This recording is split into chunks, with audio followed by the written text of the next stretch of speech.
안녕하세요. 오늘도 사연살롱을 찾아주셔서 감사합니다. 저는 원수는 외나무다리에서 만난다는 옛말을 제 눈으로 확인한 30대 여성입니다. 원수는 외나무다리에서 만난다. 그런 속담이 있죠. 저는 속담과 같은 옛말을 그리 좋아하지도 않고 믿지도 않는데요. 우습게도 제 눈앞에 그런 상황이 벌어지니 옛말 중에 틀린 게 하나도 없다는 생각이 절로 들더라고요. 제가 그 상황을 간단하게 설명드릴게요. 먼저 외나무다리는 제 상견례 자리예요. 그리고 원수는 저희 친정엄마고요. 경험자는 저희 예비 시어머니죠. 어떤 상황이었는데 예측이 가시나요? 하지만 너무 뜬구름 잡는 것 같죠? 그럼 이제부터 제가 차근차근 말씀드릴게요. 저는 평범한 회사원의 딸로 덴마크에서 태어나 7살까지 덴마크에서 살았어요. 그 후 한국으로 돌아와 초중고를 보냈죠. 제가 덴마크에서 태어나고 자란 것은 부모님 중 한 분이 덴마크인이라거나 덴마크에 무슨 연고가 있다거나 한 것은 아니었어요. 저희 부모님은 아빠는 서울, 엄마는 충청도에서 태어난 순수 한국인이시고 이주할 때만 해도 덴마크에 아는 사람은 단 한 명도 없었어요. 그럼 왜 갔느냐 하면 저희 아빠가 조명 분야의 엔지니어인데요. 그때 아빠가 다니던 회사의 협력사인 덴마크 회사로 장기 출장을 간 거였어요. 막 결혼한 엄마와 함께 말이에요. 그렇게 저는 덴마크에서 태어나 유년 시절을 보내게 되었어요. 만약 한국에서 태어나 이주했다면 덴마크에 익숙해지는 게 어려웠을 거예요. 하지만 전 태어나기를 덴마크에서 태어나서 자라는데 어려움은 없었어요. 처음 입으로 내뱉은 말도 덴마크어였죠. 그러니 오히려 어렸던 저에게 우리나라는 덴마크였고 한국은 부모님의 고국이었어요. 한국은 저에게 조금 멀었죠. 하지만 물론 복수국적이라는 말처럼 한국도 나중엔 고국처럼 우리나라처럼 느껴지게 되었어요. 어떻게 보면 이상하죠? 우리나라가 두 곳이라니. 하지만 정말 그래요. 저는 올림픽이든 월드컵이든 세계축제에서 두 나라를 동시에 같은 마음으로 응원하죠. 두 나라가 붙으면요. 종종 저에게 그런 질문을 하는 사람이 있는데요. 그때는 솔직히 오히려 마음이 편해요. 두 국가 중 누가 이겨도 우리나라가 이긴 거니까요. 꽤나 긍정적이죠? 저는 그게 제 장점이라고 생각해요. 하지만 처음부터 이렇게 생각한 건 아니에요. 제가 7살 때까지 덴마크에서 살았다고 말씀드렸죠. 그 이후는 한국에서 자랐어요. 초중고를 한국에서 나왔죠. 하지만 처음부터 한국에 가고 싶었던 것은 아니에요. 처음엔 정말 가고 싶지 않았어요. 이미 덴마크가 익숙했으니까요. 한국은 부모님의 고국이지만 어린 저에게 무서운 이미지의 공간일 뿐이었죠. 그래서 울고불고 난리도 아니었어요. 가고 싶지 않아요. 여기에 소피아도 있고 엠마도 있고 올리버도 노아도 다 있다고요. 한국엔 얘네들이 없잖아요. 절대로 가고 싶지 않아요. 하지만 안나, 이미 약속된 일이야. 네가 태어나기 전부터 약속된 일이라고. 아빠와 엄마는 언젠가 다시 한국으로 돌아가기로 하고 이곳에 온 거야. 그리고 지금 만난 친구들은 없지만 한국에 다른 친구들이 있어. 엄마는 네가 한국에서도 지금처럼 좋은 친구들을 사귈 수 있을 거라고 확신해. 아빠도 그렇고. 엄마가 말했지. 좋은 사람 곁엔 좋은 사람이 있다고. 우리 안나는 좋은 사람이 되려고 누누이 노력하는 아이니까 엄마는 자신할 수 있어. 그런데 왜 안나는 자신이 없지? 그리고 언제는 엄마와 아빠의 나라가 궁금하다며. 남산타워도 첨성대도 모두 가보고 싶다며. 엄마가 한국에 가면 다 보여줄게. 너도 분명 한국을 좋아하게 될 거야. 엄마는 부드럽지만 단호하게 제게 그렇게 말했고 저는 이길 수 없었어요. 조용히 눈물을 훔치며 짐을 쌌죠. 그리고 엄마는 저희 집에서 친구들과의 마지막 파티를 열어주었어요. 그리고 친구들이 저를 위해 쓴 편지와 선물을 주었어요. 저는 그 편지와 선물을 캐리어에 꼭꼭 넣어 한국으로 왔어요. 아쉬운 마음은 어쩔 수 없었지만 저는 부모님의 노력으로 한국에 빨리 적응하게 되어요. 부모님은 저를 한국에 빨리 적응시키기 위해 전국 팔도 아름다운 곳을 다 구경시켜줬어요. 제가 가보고 싶었던 남산타워부터 첨성대까지 다 둘러봤어요. 그리고 엄마는 제 입맛에 익숙하게끔 한식을 만들어주다가 제가 한식에 많이 익숙해진 뒤엔 완전한 한식을 만들어줬어요. 그 연습을 초등학교 입학하기 전에 다 끝내버려서 저는 급식을 먹을 때 어려움이 없었어요. 오히려 급식을 빨리 먹는 편에 속했죠. 다른 사람은 어떤지 모르겠지만 저는 먹는 게 수월해지니 다른 것은 문제가 없었어요. 덴마크에서만큼이나 교우 관계도 좋았고 성적도 좋았고 전혀 문제가 없었어요. 그리고 엄마의 말이 맞았죠. 저는 한국이 좋아졌어요. 타국이나 부모님의 나라가 아니라 정말 우리나라라는 생각으로 한국에서 초중고를 보냈어요. 그리고 대학은 덴마크에 있는 공과대학을 갔는데요. 그건 이유가 있어요. 부모님이 복수국적을 가진 만큼 덴마크를 잊지 않아야 한다는 생각을 했어요. 그래서 매번 방학이 되면 적어도 한 달은 덴마크에서 생활하게 했죠. 그때 당시에는 저희 고모가 덴마크인과 결혼해 덴마크에서 살고 있었거든요. 하지만 부모님이 한국을 사랑하게 될 거라고 저에게 말했잖아요. 그 말과 행동이 좀 모순되어 보일 수도 있겠어요. 그 당시 저도 그랬고요. 한국 생활에 100% 적응하길 바라면서도 덴마크어를 잊지 않았으면 좋겠다는 부모님의 생각이 잘 와닿지 않았어요. 어떤 자세를 취해야 맞는지 알 수도 없었죠. 그래도 지금의 저는 저희 부모님이 그렇게 해주신 거에 감사해요. 어쨌든 그렇게 해서 저에게 덴마크가 하나의 장점이 될 수 있었으니까요. 그리고 그 덕분에 제가 덴마크 공과대학을 갈 수 있었고요. 제가 공과대학에 간 것은 저는 엄마가 아니라 아빠를 닮아 이과머리이기 때문이에요. 저희 아빠가 조명 관련 엔지니어라고 말씀드렸죠. 저희 아빠는 공과 전기과를 나왔어요. 그 피를 물려받은 것인지 엄마가 저에게 정말 많은 학원을 다니게 했는데요. 미술, 무용, 악기, 검도, 줄넘기 정말 많은 학원을 다녔어요. 그 중에서 제일 재미있었던 학원이 수학과 컴퓨터예요. 더구나 수학학원은 제가 다니고 싶다고 했죠. 학원을 다니지 않았을 때부터 원래 수학에 관심이 있었어요. 재밌었거든요. 그런데 컴퓨터 시간에 선생님이 이런 말씀을 하는 거예요. 그 말이 저를 흥분시켰죠. 컴퓨터를 배우는데 수학은 매우 중요합니다. 왜냐하면 컴퓨터는 쉽게 이해하기 위해 숫자를 사용하고 수학은 세상을 숫자로 표현하는 학문이기 때문이죠. 저는 엄마에게 이 말을 전하며 눈을 반짝였고 엄마는 그렇게 원하진 않았지만 저를 수학학원에 보내주었어요. 그래서 저는 초등학생 때부터 컴퓨터 학원과 수학학원을 다녔고 다수의 수학 경시대회를 나가고 컴퓨터 관련 자격증을 땄어요. 제가 공과대학에 간 것은 이처럼 순차적이었어요. 이 정도면 천직이나 운명이라는 단어를 써도 되겠죠.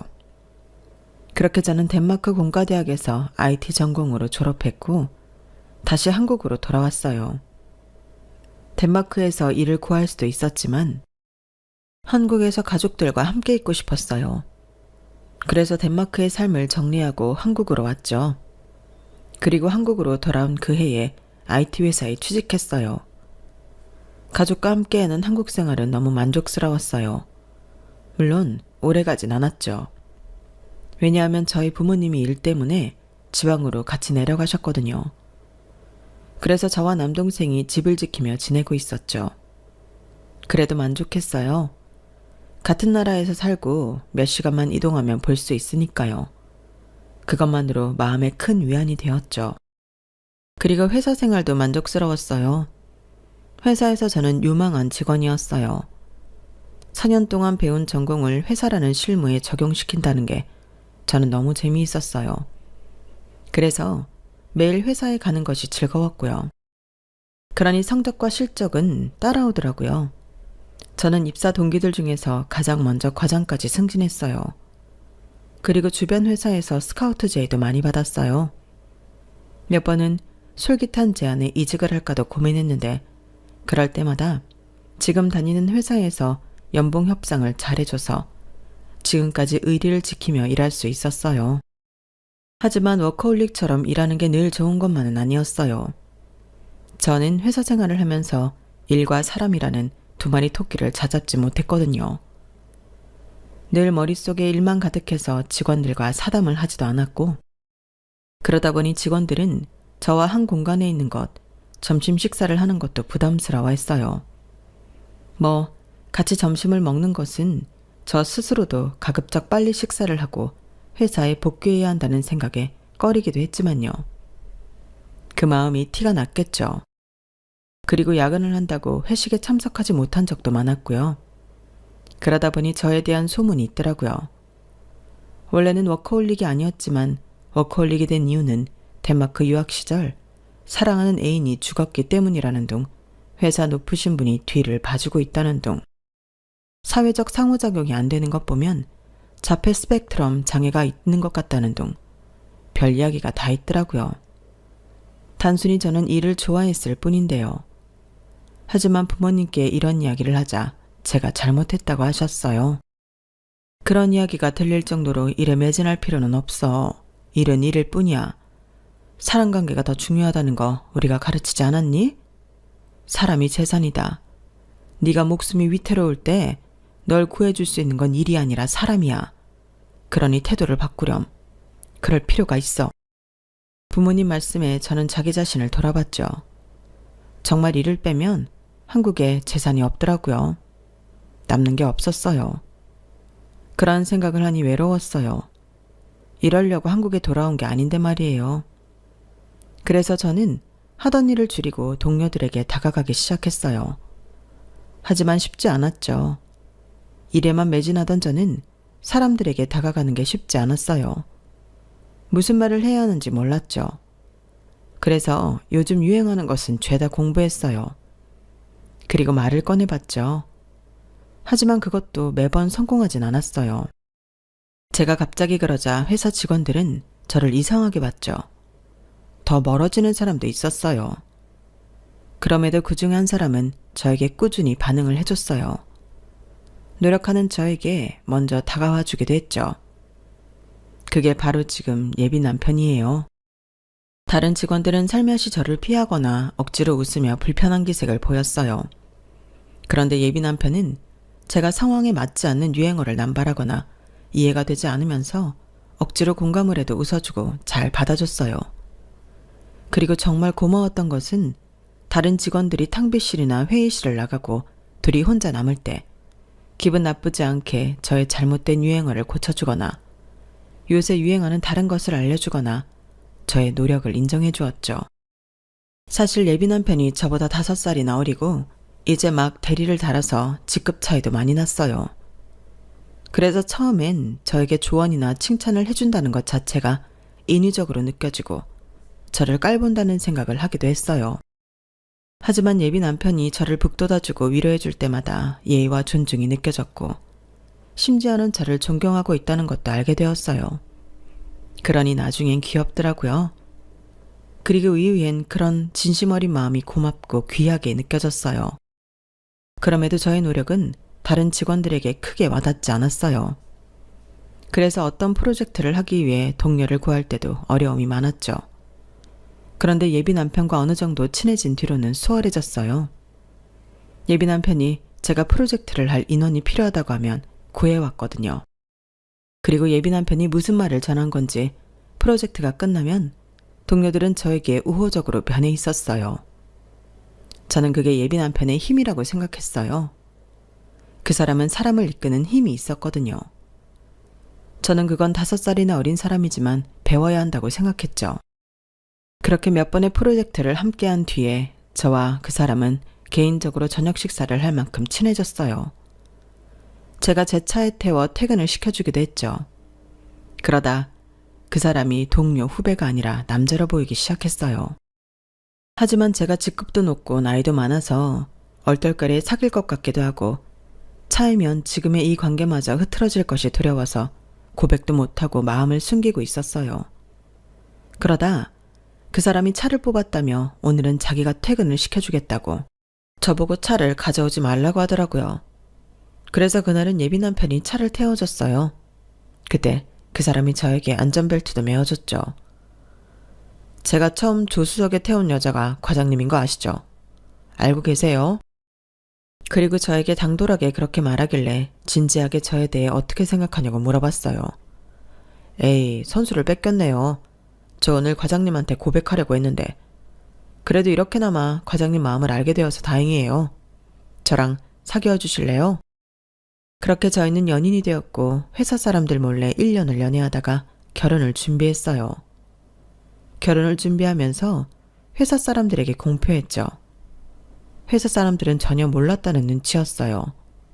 하긴 제가 회사에서 연애를 한다는 것도, 그것도 5살이나 어리고 직급도 낮은 남자와 연애를 한다는 것도 예상하지 못했겠죠.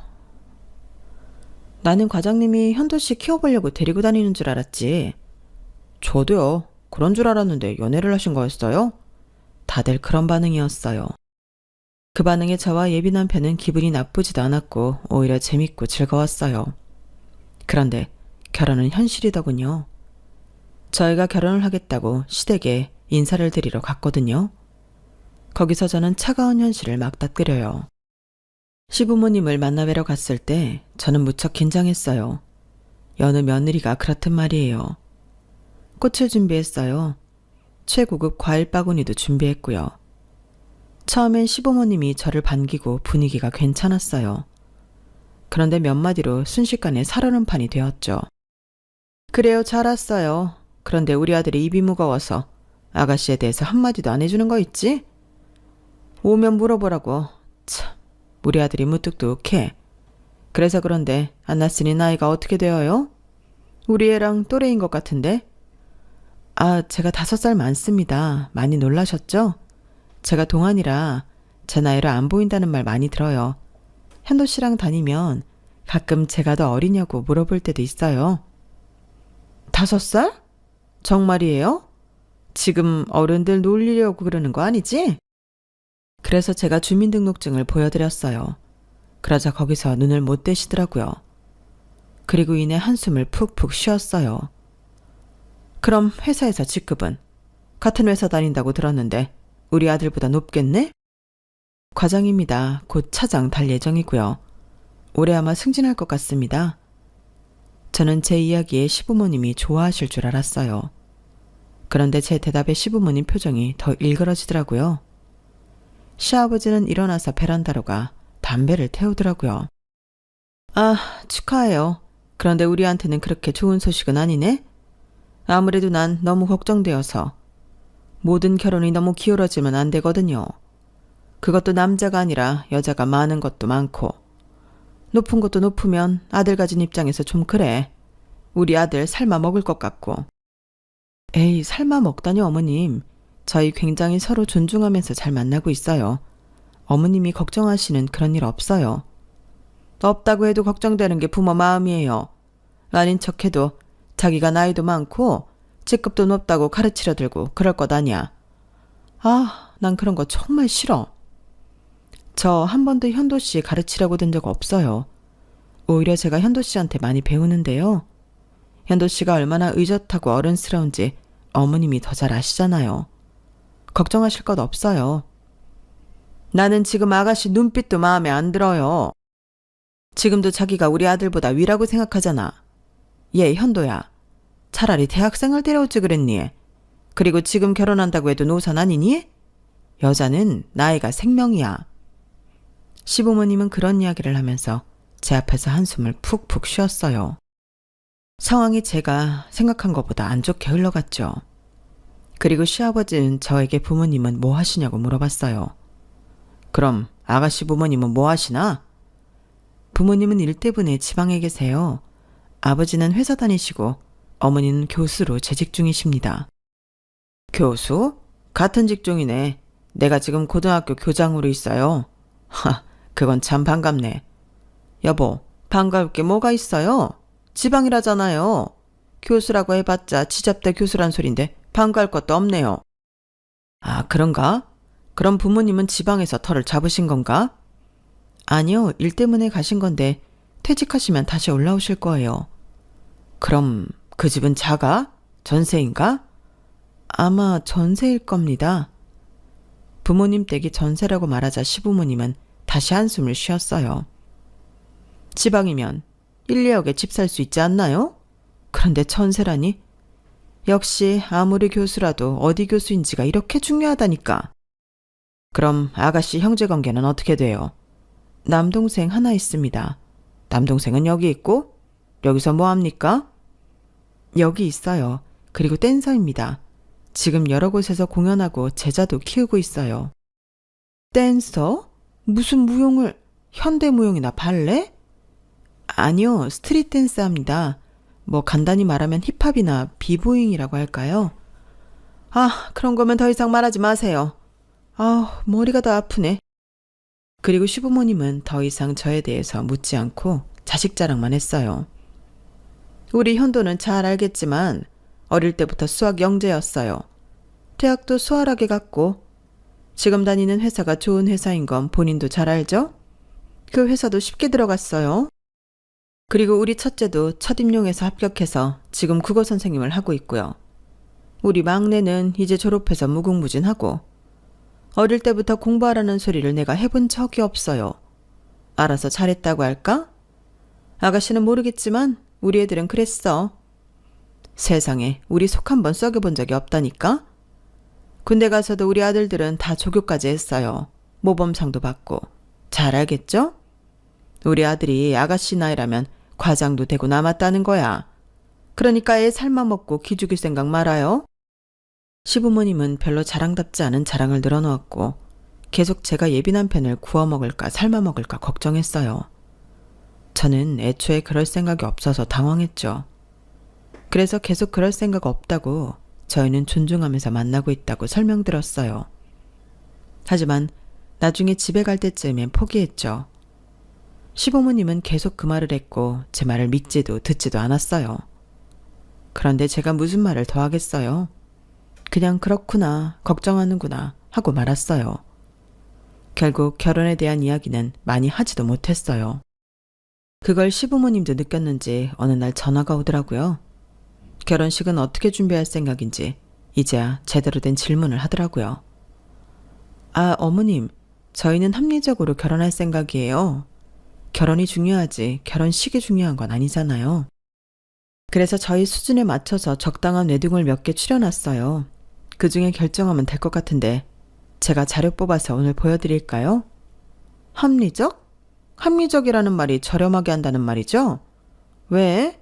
한 번뿐인 결혼식인데 최대한 성대하게 해야지. 결혼이 중요하지 결혼식이 중요한 건 아니라는 말. 그거 그렇게 결혼하면 100번 후회할 텐데? 사람들은 결혼식만 생각하지 결혼 생활은 쳐다보지도 않아. 왜 과장식이나 됐으면서 모아놓은 돈이 별로 없어요? 그럼 교수인 어머니한테 보태달라고 하면 되지. 저희 부모님은 저희를 독립적으로 키우셔서 아마 그건 어려울 것 같습니다. 그리고 제가 유학한 비용도 일부 부모님한테 갚아야 해서 제가 모아놓은 돈이 그렇게 많지 않아요. 그리고 현도 씨도 그렇고요. 그래서 합리적으로 결혼하는 게 좋을 것 같아요. 그럼 딸 결혼하는데 10원 한 장도 보태지 않는다는 말이에요? 어떻게 부모가 그래? 유학한 비용. 그래, 그건 우리 사정 아니니까 어쩔 수 없다고 쳐도 아무리 딸이 결혼하는 건데 첫아이라고 하지 않았어요? 참 너무들 하네. 그럼 집도 가구도 못 해준다는 거야? 네, 저희 집은 그런 분위기가 아니어서요. 그렇게 아득바득 모아서 뭐 한다고? 집도 전세라며. 집 욕심이 있는 것도 아닌데 뭘 그렇게 아끼신데? 그때 저는 모욕을 당한 기분이었어요. 그래서 몇 마디 하고 싶었지만 잘 보이고 싶은 마음에 별말 안 했어요. 그러다 사건이 생겼죠. 바로 시어머니가 말없이 저희 집으로 온 거예요. 저는 말씀드렸다시피 제 남동생과 살고 있어요. 그리고 그때 저는 주말이라 근처 마트에서 장을 보는 중이었고 집에는 남동생 혼자 있었어요. 시어머니가 초인종을 눌렀고 남동생이 나와봤죠. 저희 시어머니 얼굴까진 남동생이 모르니 잘못 찾아왔다고 생각했어요. 그런데 제 시어머니가 이름을 말했죠. 아, 사돈 어른이시군요. 안녕하세요. 저는 안나 누나 남동생입니다. 네? 아니 온몸에 무슨 그림이. 아, 제가 그림이 좀 많죠. 맞습니다. 전 노아라고 합니다. 이렇게 누추한 차림으로 만나 뵙게 될 줄 몰랐는데 아무쪼록 저희 누나 잘 부탁드립니다. 시어머니는 온몸에 타투가 가득한 제 남동생의 모습을 보고 놀란 모양이에요. 그 길로 아파트를 빠져나와 저에게 전화를 했더라고요.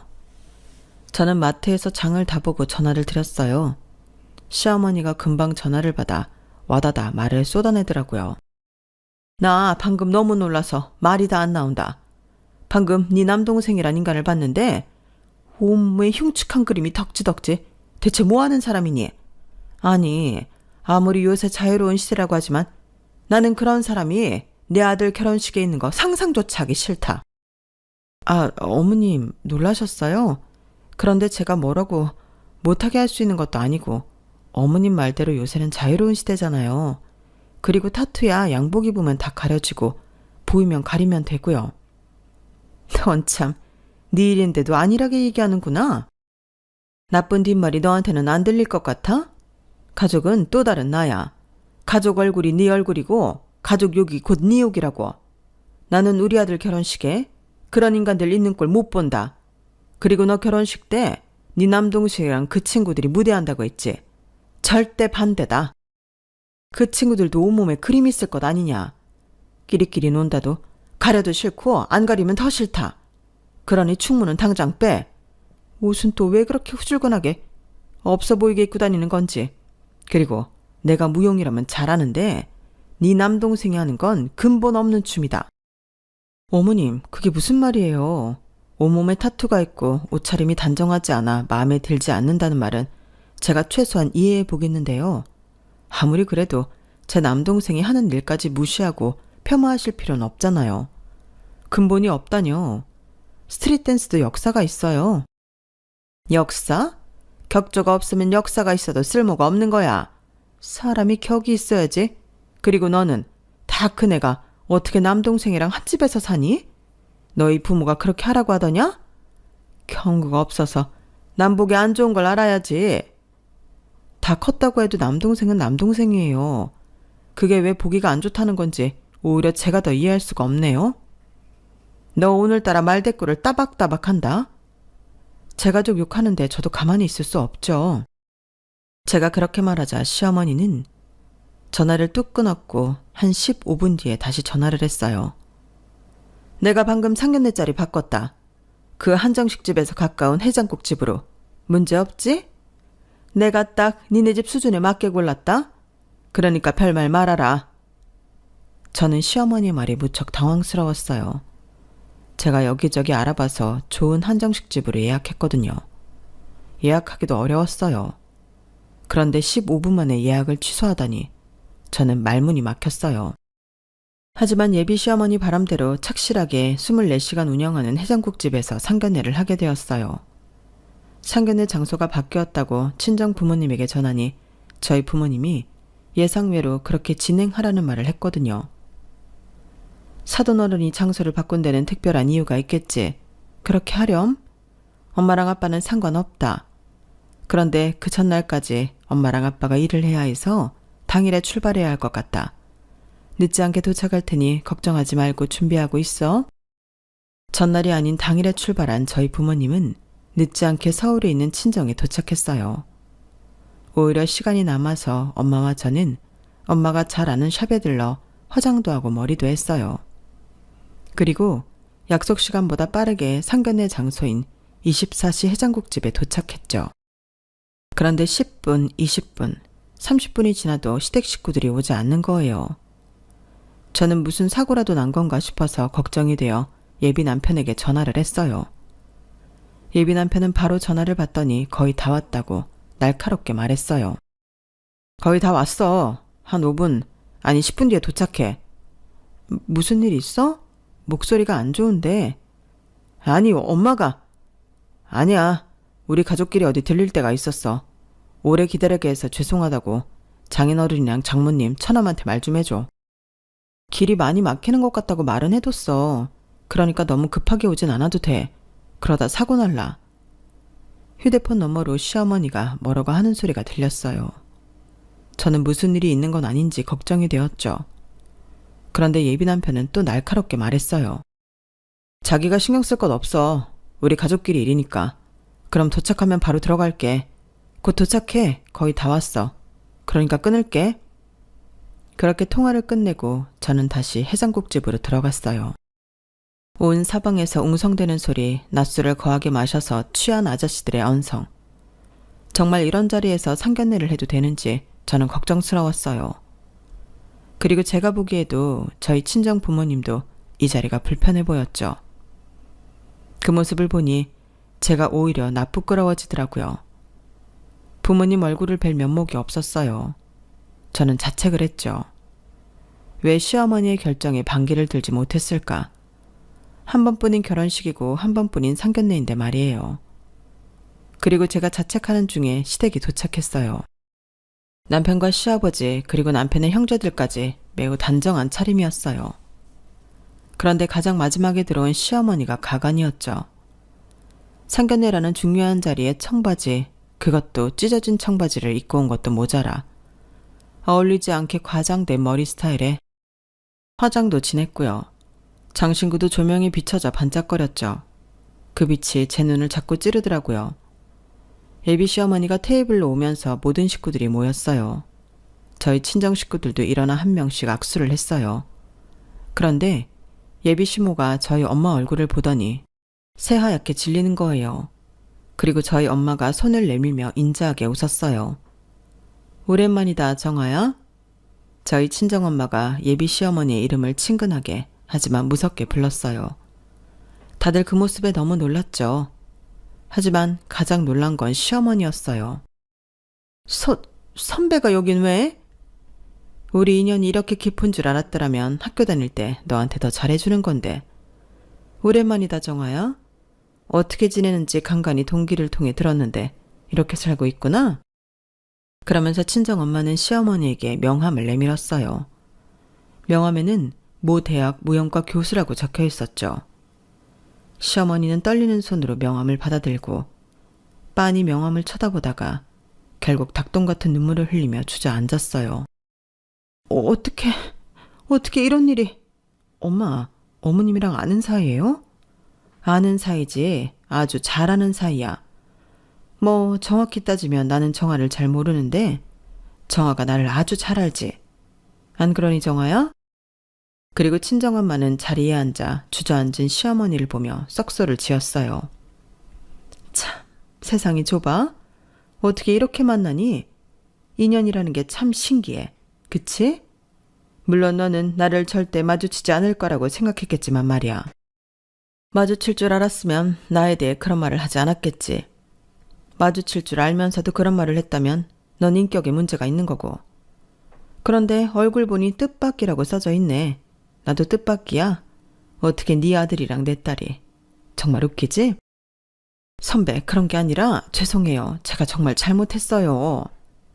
예비 시모는 놀랍게도 그렇게 말하면서 친정엄마 발을 잡고 싹싹 빌었어요. 그리고 친정엄마는 예비 시모의 손을 뿌리치고 해장국집이 떠나가라 웃었죠. 정말 우습다. 지금 네 몰골이 너무 우스워. 있잖아, 정아야. 내가 좋아하는 말이 있는데 그게 인과응보라는 말이야. 나쁜 짓을 하면 언젠가 벌을 받게 되어 있어. 너 지금 얼마나 쪽팔리니? 네 아들 딸 앞에서 말이야. 나도 엄마라 마음이 좋진 않네. 선배, 정말 죄송해요. 저는 선배가 영영 한국을 뜬 줄 알고. 내가 한국을 떴으면 그런 이야기를 해도 돼? 너 정말 상상력이 풍부하더라. 어떻게 그런 상상을 하니? 소설가를 냈어도 먹고 살았겠어. 후배들 말 들어보니 네가 나를 꽤나 미워하고 질투했다더라. 처음엔 나를 존경하고 따르더니 내가 1년 휴학하고 너랑 같은 학년으로 다니게 되니 수석도 나한테 뺏기고 친구들, 교수님들의 관심도 나한테 뺏겼다고? 그리고 나는 모르는 일이지만 남자도 뺏겼다며.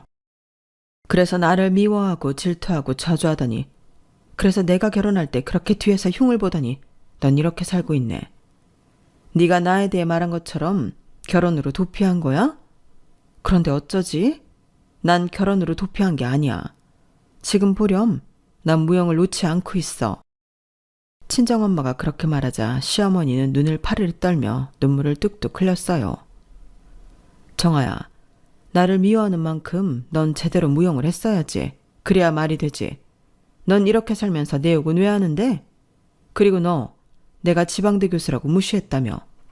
그런데 어쩌나? 나 충분히 여기서 교수할 수 있는 자격이 돼. 그런데 다만 내 남편이랑 떨어져 있고 싶지 않아서 결정한 거야. 덴마크 일도 마찬가지고. 넌 어떨지 모르겠지만 난 사랑해서 결혼했거든. 그리고 보면 알겠지만 우리 남편 내 또래고 원래는 무대 조명 회사 다니다가 내가 임신하고 출산하고 무대에 설 수 없게 되니까 이직하더라. 나를 얼마나 끔찍하게 생각하는지 알겠지. 대체 뭘 보고 그런 소문을 낸 건지. 다시 말하지만 넌 소설가를 해도 됐을 거야. 그리고 내 아들에 대해 흉도 봤다며. 너는 애가 어쩜 그러니? 우리 아들도 엄연한 무용수야. 꼭 발레랑 현대무용만이 전부가 아니라고. 세상이 변했어. 너도 좀 변해야 하지 않겠니? 그게 어떻게 예술이에요? 선배도 자기 아들이라고 감싸는 거잖아요. 아니, 나 젊은 애들 수업하면서 많이 달라졌어. 그래, 나도 너처럼 그렇게 답답하게 생각했었지. 하지만 지금은 달라. 그리고 마지막으로 말하는데 이 결혼은 없던 걸로 하자? 피차 너도 불편하고 나도 불편하니까. 결혼은 집안끼리의 만남이기도 하다는 거 너도 모르지 않지? 그런데 우리가 어떻게 가족이 되니? 그걸 우리 애도 똑똑하니까 분명히 이해할 거고. 그리고 나는 근본적으로 너 같은 애가 내 딸 시어머니인 게 싫어. 선배는 알고 있었죠? 내가 상견례 자리에 나온다는 거 알고 있었죠? 이거 다 미리 설계한 거잖아요.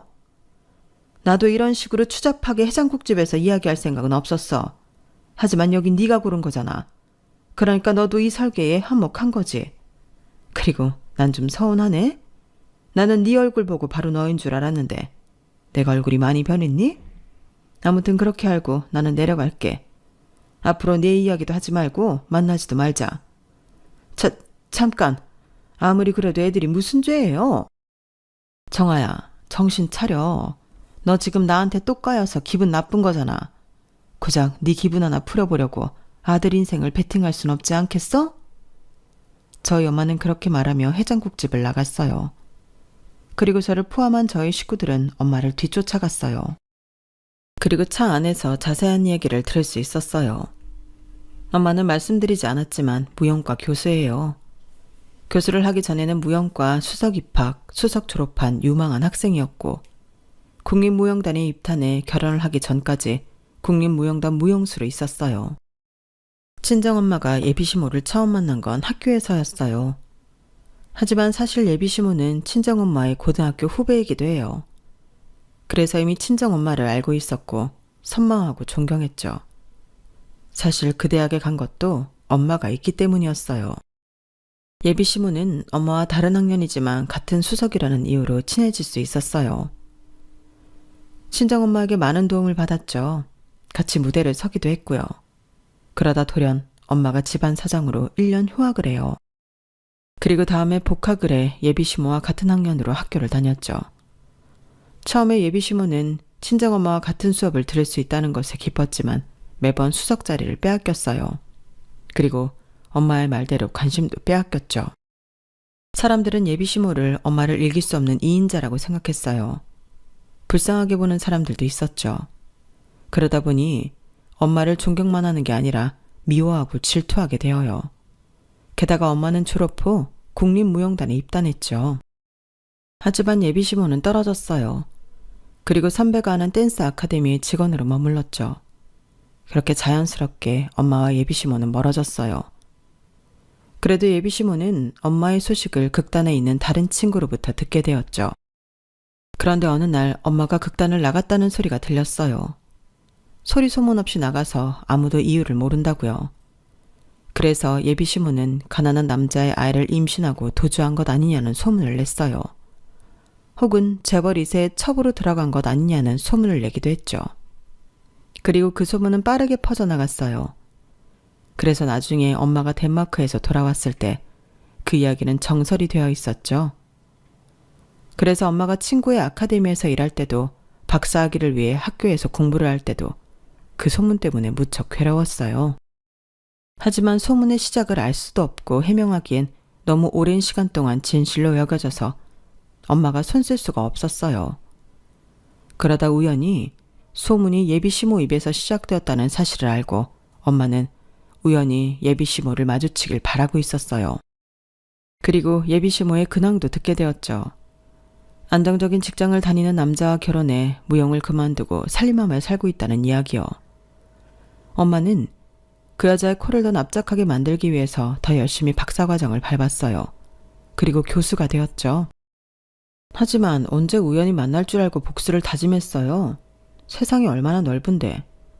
딸, 너는 지금 이 상황을 보고도 그런 말이 나오니? 엄마는 정말 인과응보를 믿어. 언젠가 만나게 될 거라고 생각했어. 그리고 복수만을 위해 엄마가 교수가 된 게 아니라는 건 너도 알잖아? 그냥 말이 그렇다는 거지. 그만큼 미웠다는 거지. 그리고 걔 사실 무용 잘했다. 내가 더 잘했을 뿐이지. 걔도 만만치 않았어. 그런 애가 무용 그만두고 살림하는 거 쉬운 결정 아니야. 아마 걔도 괴로웠을 거야. 그래서 내 이야기를 하면서 울적한 기분을 풀어내려고 했을 거고. 이해는 해. 하지만 사람을 잘못 골랐지? 그러면서 엄마는 호호 웃었어요. 그리고 저희 가족은 오랜만에 모여 저녁을 먹었어요. 점심도 굶다시피 해서 많이 먹어지더라고요. 그리고 예비 남편에게 전화가 수십 통이 와 있었는데요. 전화를 하지 말까 하다가 제대로 이별할 생각으로 전화를 했어요. 너 왜 전화를 안 받아? 너희 엄마는 왜 그렇게 예의가 없어? 갑자기 파혼이라니. 예식장 비용도 다 냈는데 이렇게 취소하면 수수료 낸다고? 아, 고작 하겠다는 게 취소 수수료 이야기야? 걱정이 그것뿐이니? 우리가 사랑한 줄 알았는데 꼭 그런 것만은 아닌가 보다. 그리고 우리 엄마가 뭐? 할 말 한 것뿐인데 왜 그래? 네가 나한테 이런 말을 하면 안 되지. 나랑 결혼을 하고 싶으면 취소 수수료를 들먹일 게 아니라 사과를 해야지. 너희 엄마 대신이라도 말이야. 그리고 어디서 5살이나 어린 게 너너거려? 나는 파혼하는 거 아무것도 겁나지 않아. 나한테는 사랑도 중요하지만 우리 가족도 중요하거든. 그리고 지금 보니까 우리 사랑이 뭐 그렇게 대단했나 싶네. 취소 수수료는 너보다 더 잘 버는 내가 낼 테니까 걱정 마. 그렇게 저는 예비 남편과 이별했고 취소 수수료를 낸 뒤에 완벽히 파혼했어요. 그리고 사내 연애를 했기 때문에 파혼 이후에 회사 생활이 불편해졌어요. 그래서 이직을 하려고 했어요. 그런데 회사에서 저를 잡고 예비 남편을 지사로 보내겠다는 거예요. 그리고 연봉도 올려주겠다고 말했죠. 그래서 그러겠다고 했어요. 예비 남편에게 미안하지만 이렇게라도 그놈과 저의 차이를 보여주고 싶었거든요. 그리고 저는 다들 제게 파혼한 이유를 묻길래 사실대로 말했죠. 예비 시모가 이상해서 파혼했다고요. 그러니 남편과 결혼하면 독한 시월드가 펼쳐질 거라니 남편이 마마보이라느니 그런 소문이 나더라고요. 아마 그놈이 다시 결혼하기는 어려울 것 같아요. 그리고 무용수 사이에서 그 여자는 완전히 도태되었다고 엄마가 말해주더라고요. 아무도 허풍을 떨고 엄한 사람 소문을 만드는 그 사람을 만나지 않는다고요. 여기까지가 제 사연입니다. 원수는 외나무다리에서 만난다. 인과응보와 같은 옛말을 여러분들은 얼마나 믿으시나요? 저는 옛말은 틀린 게 없다는 말을 이제서 실감하게 되었어요. 착한 일을 많이 해 자식까지 복을 받기 위해 좋은 일을 많이 해봐야겠어요. 제 이야기 들어주셔서 고맙습니다. 복 받으세요. 여러분, 사연 댓글에 응원과 현명한 조언 부탁드려요. 좋아요와 구독은 저에게 큰 힘이 됩니다. 오늘도 좋은 일 가득하세요.